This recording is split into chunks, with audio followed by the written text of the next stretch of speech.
So Ballerina is the latest entry in the expanding John Wick universe, and in a franchise that's given us everything from gun fu in art museums to horse chases through Manhattan and knife fights in antique shops. The bar is already set ridiculously high. The movie needed to have the right amounts of gore, ballet, backstory, and emotional damage, and weirdly enough, it pulls it off. Within the first 2 minutes, we're reminded that nobody in this universe is allowed to experience happiness for longer than a Super Bowl commercial. So let's unpack some of the plot points that make this such a good movie. So we open with Diego from the Umbrella Academy dancing with his daughter at sunset, because, nothing says peace like dramatic lighting and slow motion. But of course, this is the John Wick universe, so any peaceful family moment lasting longer than 30 seconds means tragedy is legally required to happen. So their house gets attacked by some very professional looking bad guys, and Diego, and yes, I will be calling him Diego the rest of this recap, he hides his daughter Eve in a wall, because, well, closets are for amateurs, and he engages in the first of many beautifully violent fight scenes. Now, despite fighting like a man who's definitely stabbed someone with a spoon before, Diego is outnumbered, and ultimately he gets, logged out of life. Now, after his daughter Eve is taken to the police station, Winston from the Continental shows up, and since she liked ballet, he drops her off with the Riscaroma. Because clearly, when your entire family's gone and you like ballet, the next logical step is to join a high-stakes ballet troupe of murder. Now, Eve trains with the Riscaroma and becomes a deadly ballerina assassin. And actually, now that I think about it, being a ballerina doesn't seem to have played into the storyline at all. Like, if anything, she gets more injured from what we see training to be a ballerina than she does training to be an assassin. You know what? We're not going to dig into that too deep. Anyway, she starts getting sent out on missions, right? And things are going smoothly until she gets attacked by a group of guys. One of these guys had a mark on his arm that matches the one from the men who offed her father. And because marks are like breadcrumbs in this universe, she follows them and ends up finding Daryl from The Walking Dead, hiding out at one of the Continental hotels. Now, Daryl also happens to be another dad on the run with his kid, except the bad guys put out a bounty on his head. Now, the three of them leave the hotel trying to escape some assassins who wanted to collect on the bounty. Eve gets knocked out, Daryl gets shot, and the kid gets kidnapped.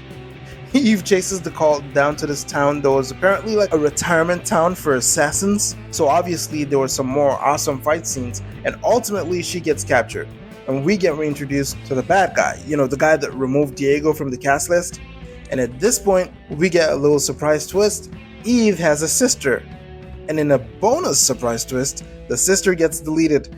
Yeah, like barely 2 minutes after we find out they're related, the bad guy's just like, yeah, blow him up. I mean, she seemed like a key member of the bad guy murder cult, but the writers decided it was too much backstory this late in the game, so it was just a quick exit for her.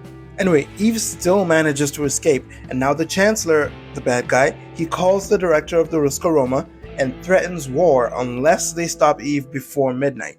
Oh, why midnight? Don't go thinking too much about that. But this is the point where John Wick himself gets sent to reel her in.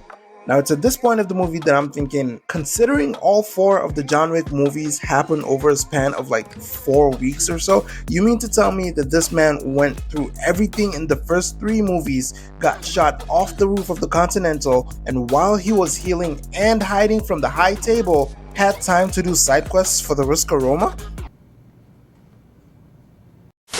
I mean, I want to believe that if there's anyone that could do it, it would be John, so I guess. But yeah, after tossing her around for a little bit, John just decides to let her keep going after the Chancellor, which is kind of out of character for John Wick, a man of focus, commitment, and sheer ay caramba will. She just goes, he killed my father. And he goes, yeah, okay, do what you gotta do. But then we get the final fight scene, which looked really cool, but relied a little bit too much on flamethrowers, in my opinion. But she finally gets to the Chancellor and pulls his lifeline. Then she gets the kid and brings him down to Daryl, who was lying in a hospital bed.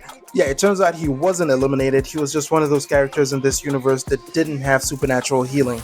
But it all ends with Eve having a bounty placed on her head as she heads off, presumably into the sequel. Honestly, the movie was every bit as precise, visceral, and brutal as you would expect it to be. They did not dial that back.